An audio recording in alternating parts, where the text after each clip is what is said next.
तिलक लगा के मिट्टी का तू बाजी आज लगा ले, ओ तिलक लगा के मिट्टी का तू बाजी आज लगा ले, तुझ में जो चिंगारी है उस शोला आज बना ले। जान लगा के खेल खिलाड़ी, ओ जान लगा के खेल खिलाड़ी, साथ हमेशा स्पोर्ट्स इंडी, शान बढ़ा तू रहे अगाड़ी, जीत की भाषा sports indie.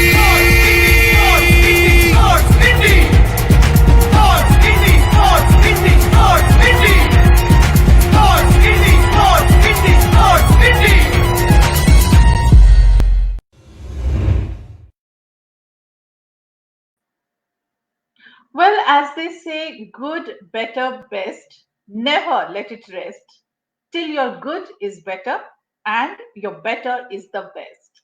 Hello and welcome to one more episode of the World of Sports on the Sports Indie channel. This month, we continue to bring to you inspiring, very, very inspiring stories from the world of sports. The program is produced by the MITI Group.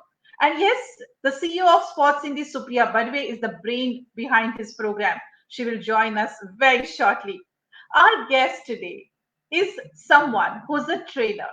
And may I call him on the show and then introduce him and tell you more about him. Please welcome Anil Powarji. नमस्ते नमस्ते Namaste, Anil ji. हाँ And नमस्ते thank you नमस्ते very ma'am much for joining. Thank you Well, Anil Powarji is a sports trainer who's himself differently abled and has been for long training teams in wheelchair cricket, para archery, among others. He specializes in athletics, archery, sitting volleyball, 10M air pistol, and of course, the wheelchair cricket. The teams he has trained have won state, national, as well as international prizes. Recognizing his contribution to the field of sports, the government of Maharashtra has honored him with Eklavya State Sports Award for Divyang Kheladu in 2014-15, Shiva Chhatrapati State Sports Award 2018-19 as Outstanding Sports Coach Athlete, and of course, Outstanding District Sports Award by again Government of Maharashtra.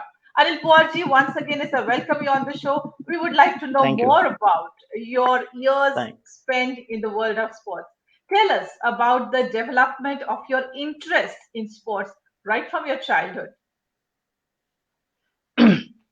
वैसे तो मैं बचपन से ही दोनों पैरों से physically handicap हूँ और बचपन से मुझे खेलने खेलने का बहुत आदत थी। यानी खेल बहुत मुझे अच्छा लगता था, लेकिन मेरे पैरों के कारण मेरे दोनों पैरों विकलांग होने के कारण मैं बाहर नहीं जा सकता था। तो जब मैं 8वीं और 9वीं क्लास में चला गया, तब मुझे एक ट्राइसिकल मिला था 3 पहियों वाला, और वो लड़कों के साथ घुमाते सब हम वैसे ही हम टाइम पास के लिए हम रेस वगैरह लगाते थे। तो उस कारण मुझे स्पोर्ट में इंटरेस्ट चालू हो गया।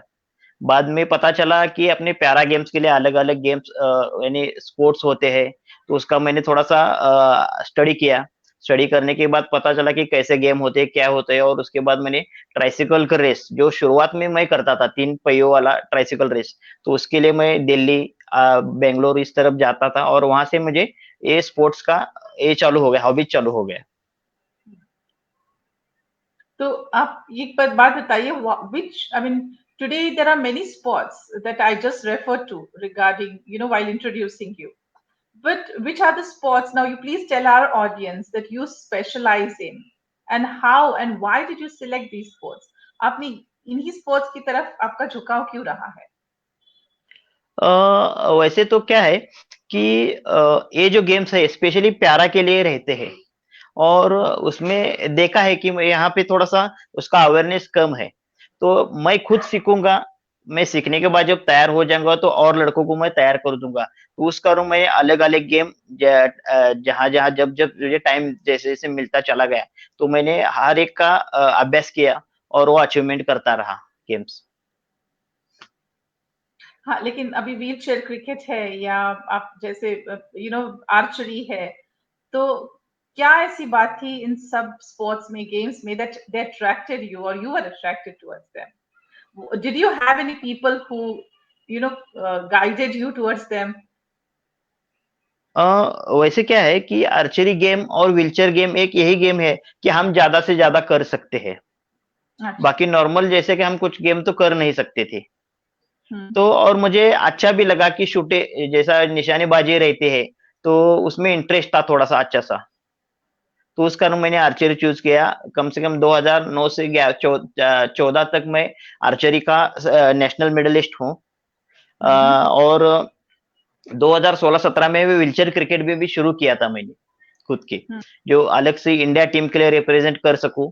एक सपना था इंडिया टीम के लिए रिप्रेजेंट करना, तो उसके लिए व्हीलचेयर क्रिकेट भी मैंने सिलेक्ट किया था। ओके, तो मैं फिर एक बार आपके बचपन की तरफ मुड़ूंगी, where we started with your childhood, but you said that you used to like going out. आमतौर पर बच्चों को कहा जाता है हाँ चलो भाई बाहर जाओ खेलो, not because parents necessarily want to encourage them to play, but because parents want to have some time for themselves. Mothers, fathers, people in the family, they said just go ahead and play there.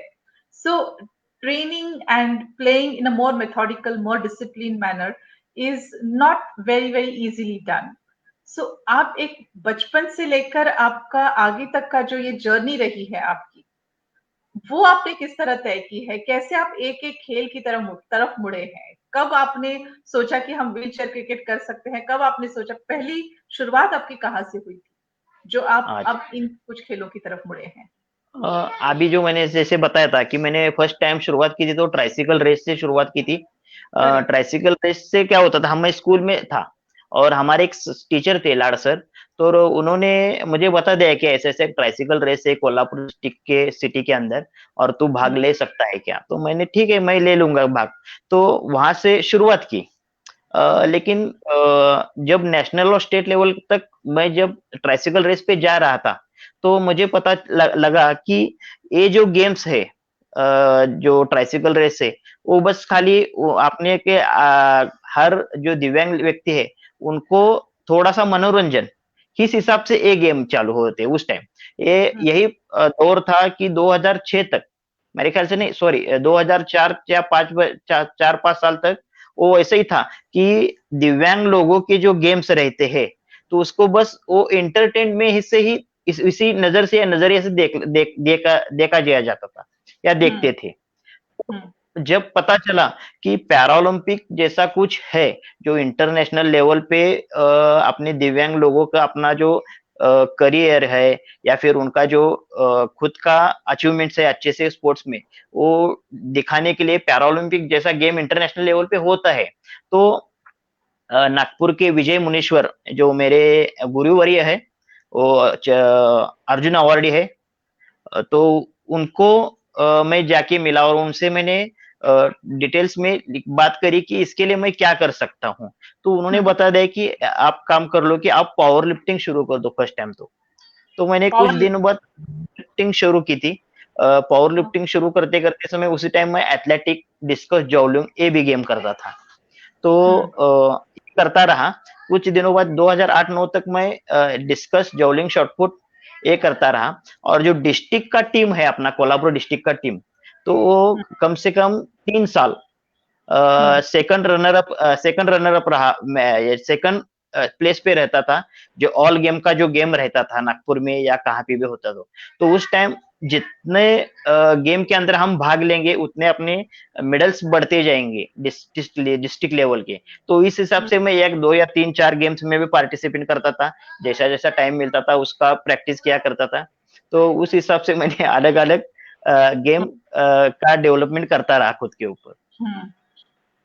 Okay, और ये सब करते हुए आपको challenges क्या face करने पड़े? आपको कैसे लगा कि आसान तो बिल्कुल नहीं था, किसी के लिए भी आसान नहीं बहुत होता है एक तरफ पहुंचना। बहुत इतना आसान नहीं है जब मैं ये बोल रहा हूँ तो, लेकिन मुझे पता है इसके लिए मैंने बहुत जिद्दोजहद की है। एक तो पहले रहता है कि जो अपना ग्राउंड एरिया होगा या फिर जो प्रीमाइस होगा जहाँ पे हम जो प्रैक्टिस करने के लिए जाते हैं, तो नॉट स्पेशली हमारे हिसाब से ढलती नहीं है कोई। एक तो वहां पे बहुत लंबे गाड़ी लगा के जाना पड़ता है या फिर कोई स्टूल लेके जाना पड़ता है। जैसा डिस्कस जावलिंग और शॉटपुट में एक स्टूल रहता है अपना कम से कम 3-3.5 फीट का, तो उसके ऊपर बैठ के हम थ्रो सब करते हैं डिस्कस जावलिंग और शॉटपुट। लेकिन वो उठाने के लिए खुद को नहीं आ सकता। जब हम स्टूल पे बैठेंगे तो हम 1 या 2 बार फेंकेंगे, लेकिन वो सामान लेके आएगा कौन?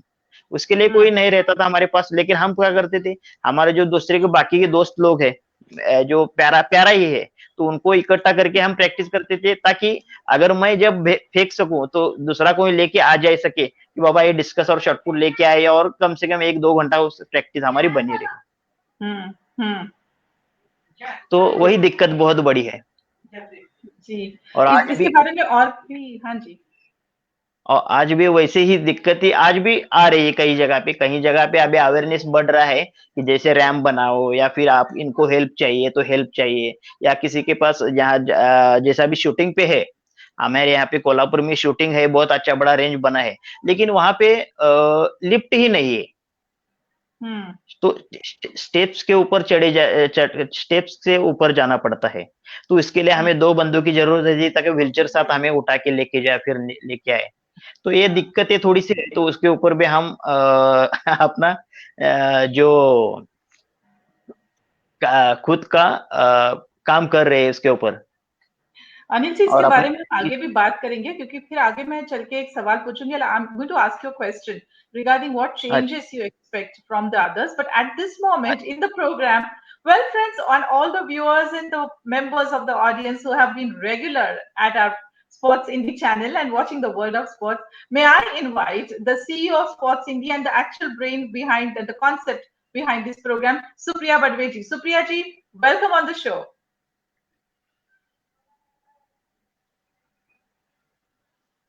And I guess as she joined, yes, there she is. Yeah. Hello. Namaste.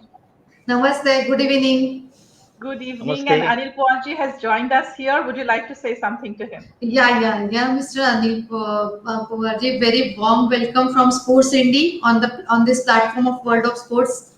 Thank you, And ma'am. really, we are looking forward to hear from you about your story.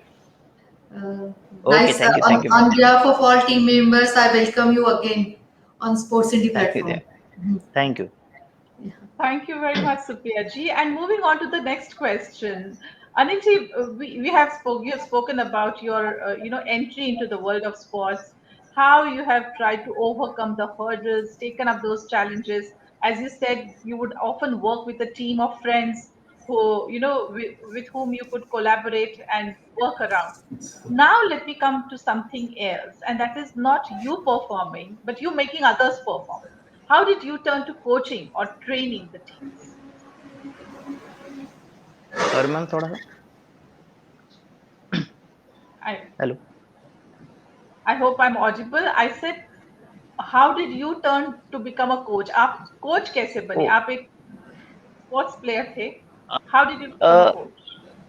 जब हम प्रैक्टिस करते थे इकट्ठा सबको मिलके, तो जो नए बंदे थे, नए आते थे उनको थोड़ा सा सिखाने के लिए हमारे पास कोई कोच ही नहीं रहता है कि अगर आप नॉर्मल के पास चले जाओगे तो नॉर्मल बंदों को या नॉर्मल खिलाड़ियों के जैसा ही आपको ट्रीट करता रहेगा।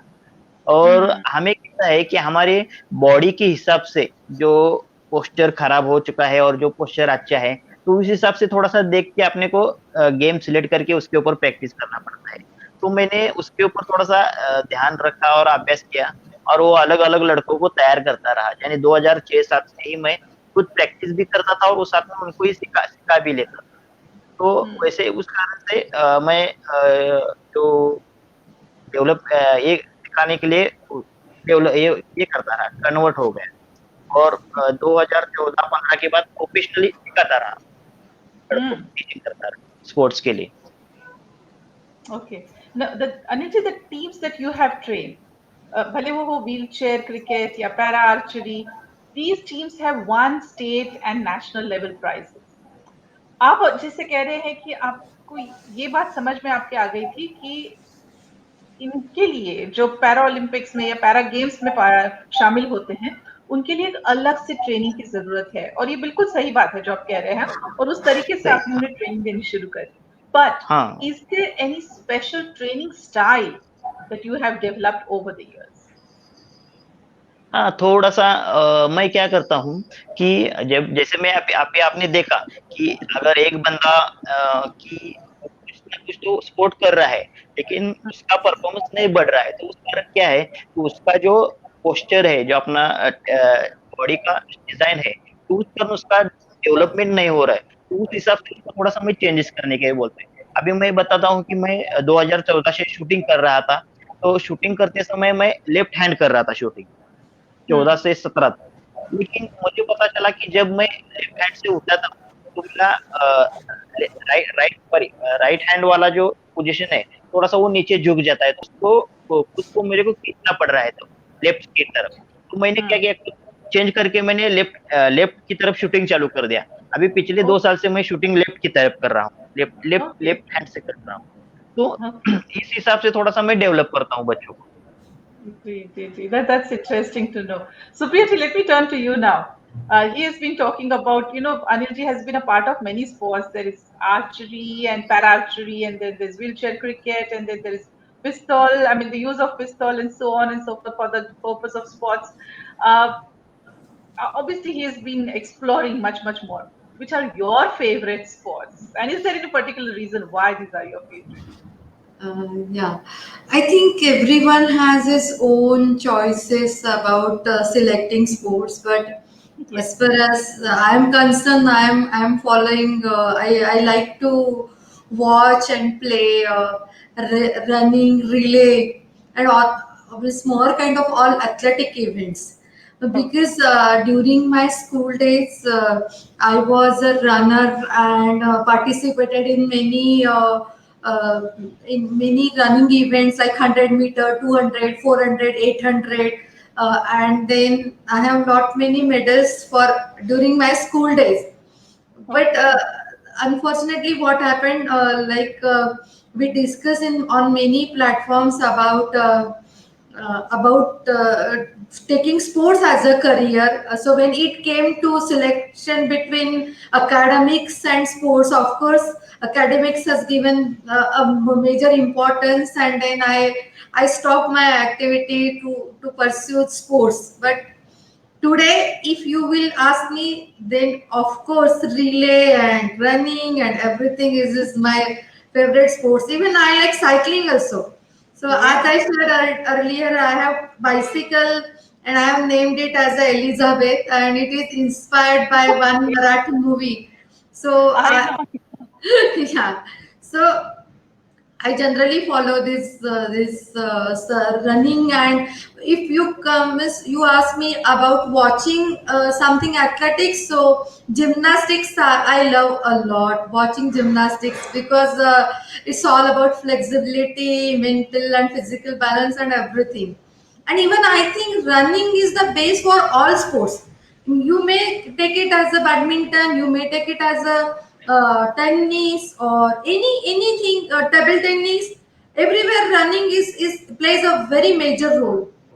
The more you fast, even cricket means the more fast you are for returning your services, the more flexible are you are, and the more better results you gain.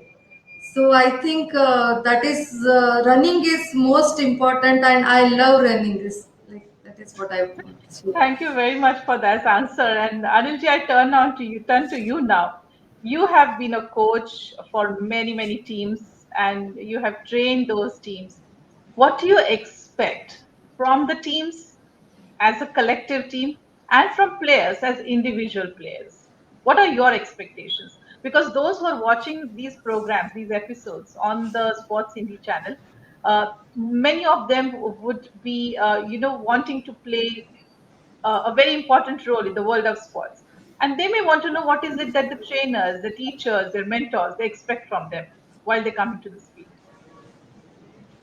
वैसे तो कोई भी कोच को ऐसा ही लगता है कि अपना जो कुछ बंदा है या जो कुछ खिलाड़ी है, वो ओलंपिक खेले और मेडल इंडिया को लिए जीत सके। तो Hmm. वैसे ही है। जैसे अभी मैं बता रहा था कि कोल्हापुर में बहुत हमने डेवलपमेंट किया है पैरा गेम्स के लिए। इंडिया एक ऐसा गेम इंडिया में एक डिस्ट्रिक्ट ऐसा है कोल्हापुर कि जहाँ ऑल गेम्स के लिए बच्चे जैसा मैं अभी बोल रहा था, जितने भी मेरे पास गेम्स मैंने खुद डेवलप किए, उसमें ही बच्चे नेशनल लेवल पे पार्टिसिपेंट हो रहे हैं, अच्छी बात है। और वो मेडल भी लेके आए। और उसमें में से एक अभी स्वरूप उनाळकर जो महाराष्ट्र का फर्स्ट शूटर ओलंपियन है, वो भी हमारे एसोसिएशन की तरफ से ही बन चुका है, और वो first Olympian para Olympian shooting के लिए। तो वैसे ही जिन जिन बच्चों को हम उनको सिखा रहे हैं, तो आगे जाके वो इंडिया को रिप्रेजेंट करे ओलंपिक या इंटरनेशनल लेवल के लिए। और जो आज तक इंडिया की जो है कि अपनी पॉपुलेशन इतनी बड़ी है, लेकिन हम कुछ लोग इकट्ठा होते हैं कि जो ओलंपिक के लिए पार्टिसिपेट करते हैं। और आप चाइना में देखिए, रशिया या अमेरिका को देख लीजिए, तो उनके जो मेडल्स टैली है और हमारे मेडल्स टैली, तो देख के वो थोड़ा सा दुख लगता है कि बाबा हमको हम जैसे अगर काम करते रहेंगे तो और अगले 20-25 साल में पक्का बदल जाएगा। बिल्कुल बिल्कुल बिल्कुल। लेकिन बताइए, कोई अगर प्लेयर आपके पास आता है कि and wants you to be there coach, what do you expect them? Is it about their discipline, their diet, their sportsmanship, as they call it? What are the elements that you look for in the players? ये जो आपने बात अभी कही थी, वो बहुत ही जरूरी है सबके अंदर, कि जैसे आप बोलिए प्रैक्टिस चाहिए, डाइट चाहिए, वो करना जरूरी है। और जो अपने कोच बता सके, वो सिखा सके, वो आप ध्यान से देख के वो अगर करोगे तो आपको पक्का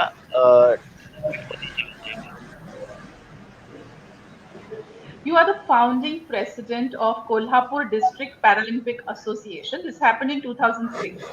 Please tell us about that more, and what are its aims and purposes?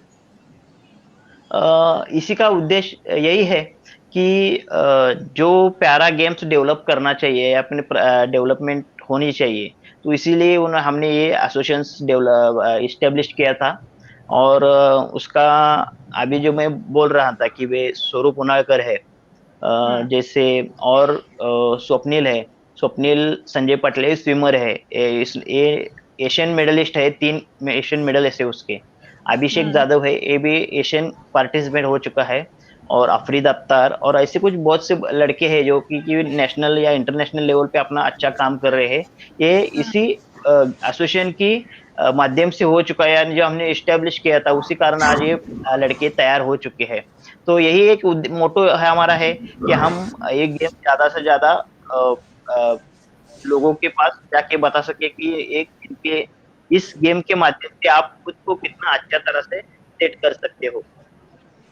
और उसी का गेम देखिए हमने एसोसिएशन डेवलप किया।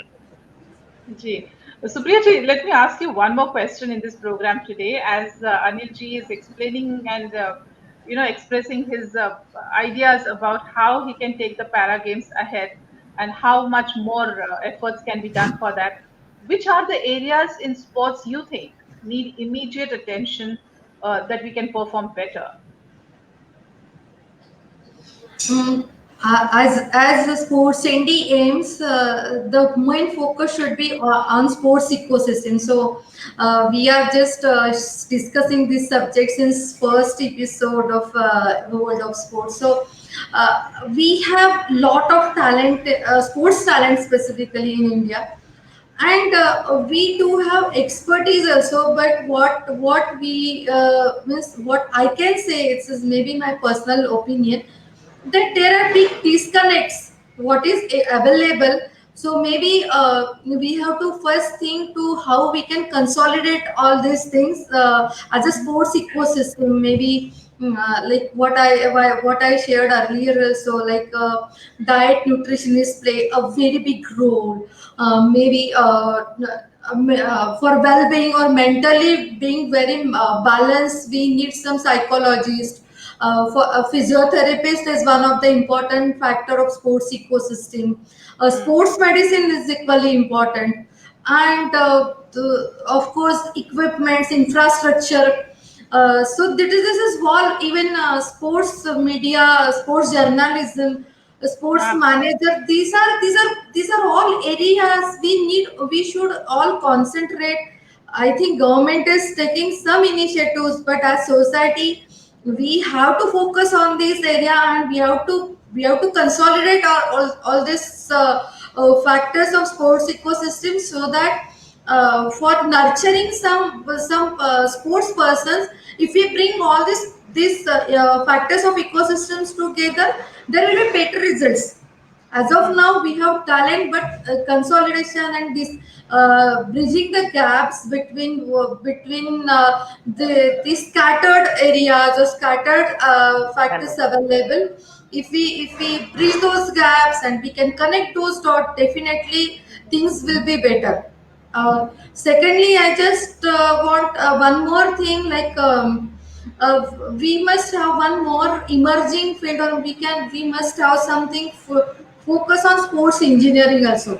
So like in means like we have started focusing few places. We have such biomechanics labs available for sports person, but I think it needs more concentration from all of us. And I think if we club all these things together, sports industry in India has no limits, and I think they can perform best, and we can look forward for double digit medals in coming Olympics.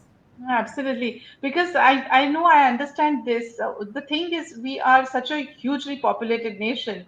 Uh, there are many sports coaches and trainers and personalities and players who are actually questioning this. They said in the last decade or so, if we have got so many opportunities, if there have been, fantastic sports material, as you said, mechanics and trainers and grounds and everything, then why limit ourselves to a single digit medal tally? We could have done much, much more. Furthermore, I mean, we have had people earlier who participated in some international, very prominent games and have won medals for India. And that time, all these facilities just did not exist. So now, with the best facilities ever available, why is it that we can't push our medal tally to a higher one? So I'm sure, Supriya ji, as you said, there are so many things that one has to look at. It's not just one thing that we can take ahead, but along with it, there are many other areas that one needs to look into as well. Anilji, here I want to ask you a question. What are your expectations from the authorities? I would mean to say the government, people who are working to upgrade the idea of sports and upgrade the infrastructure. What do you expect from them? वैसे तो government की तरफ से हमें बहुत hopes है कि हमें जो कुछ अभी दिक्कतें आ रही है, जैसे मैंने अभी बताया था कि इंफ्रास्ट्रक्चर, उसी के साथ इकोनॉमिकली बच्चों के ऊपर खर्च करना पड़ता है, जैसा बाकी का डेवलपमेंट, खुद के इंटरनेशनल लेवल पे जो डेवलपमेंट जरूरी है, उस हिसाब से अपने यहाँ पे डेवलपमेंट नहीं मिलता है। तो वो अगर गवर्नमेंट हमें प्रोवाइड करेगी तो और अच्छा बच्चे हमारे अच्छा सा काम करते रहेंगे और अपना नाम रोशन करते रहेंगे। साथ में जैसे अभी मैम ने भी बताया था कि ये सब चीजें बहुत जरूरी है, उसको डेवलपमेंट करना खूब जरूरी है, क्योंकि हम अपने खुद के एक लेवल पे ही हम अपना खुद का डेवलपमेंट कर सकते हैं, लेकिन वहां से डेवलपमेंट करने के लिए आपको जो इंटरनेशनल लेवल पे जो अलग अलग से जो मेथड्स है, वो कोई तो कुछ सिखाना पड़ेगा यहाँ पे, और डेवलपमेंट करना पड़ेगा, तो वही उनका परफॉर्मेंस चेंज हो जाएगा। क्योंकि स्विमिंग जैसा गेम है, एक एक सेकंड अगर हम कम करने के लिए आप जाएंगे तो कम से कम 6 महीने लगते हैं। एक सेकंड अगर आप कम कर सकते हो, माइक्रो सेकंड, तो 6 या 1 साल लग सकता है। तो और हमें तो बहुत से काम करना है कि उसको खेल के ऊपर भी ये जो डेवलपमेंट होनी चाहिए लड़कों के ऊपर, तो इस हिसाब से कुछ ना कुछ गवर्नमेंट सोचे और हमें क्या चाहिए और उनके लिए क्या करना चाहिए। जैसे अभी पुणे में एक यूनिवर्सिटी बन रहा है अभी, ये जो अच्छी बात है कि वो जल्द से जल्द बने, और हमें हमें भी पैरा प्लेयर्स को भी उनको इंक्लूड करे, ये अच्छी बात है। तो उनके लिए गवर्नमेंट ज्यादा ध्यान दे हमारे ऊपर। जी, कार्यक्रम का समय ऑलमोस्ट समाप्ति की तरफ है, और इसलिए अनिल जी मैं आपसे पूछना चाहूंगी, what do you now look forward to? You have been a player, you have been a coach and a trainer, your teams have performed well on the state, national as well as international level. What do you look forward to now?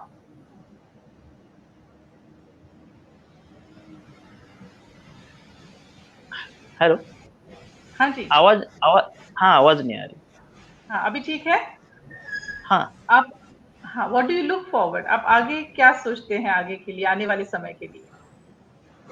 आने वाले समय के लिए अगर मैं अभी लड़कों के हिसाब से बोल रहा हूँ या मैं खुद के हिसाब से, यानी मेरी आप अपनी नजरिया तरफ बता। आपका अपना नजरिया बताइए।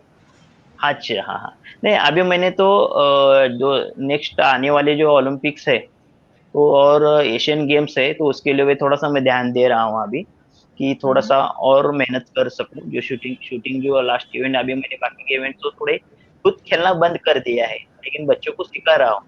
लेकिन शूटिंग जो है उसके ऊपर से थोड़ा सा डेवलपमेंट कर रहा हूँ अभी। जी। और शायद हो सके अगर ये हो जाए तो चांस मिल जाए। और सेम हमारे लड़कों को भी यही है कि जो आने वाला एशियन गेम है, पैरा एशियन गेम, ये सबसे कोल्हापुर से कम 10 लड़के पार्टिसिपेट हो। ओके, ठीक है। अनिल जी, बहुत बहुत शुभकामनाएं आने वाले इस समय के लिए, जहां पर आप थैंक कह रहे हैं आपकी टीम्स आप परफॉर्म करना चाहते हैं। And thank you. Thank you so much for joining in today's show. We have definitely learned a lot and understood far more. Thank you very much for joining in. And for the audience, I would like to say Sports Indie channel देखते रहिए, for the simple reason that the world of sports explores itself, and of course we try to bring you the most inspiring stories from the sports arenas. See you next Saturday. Till then, take care and goodbye. Thank you. Thank you.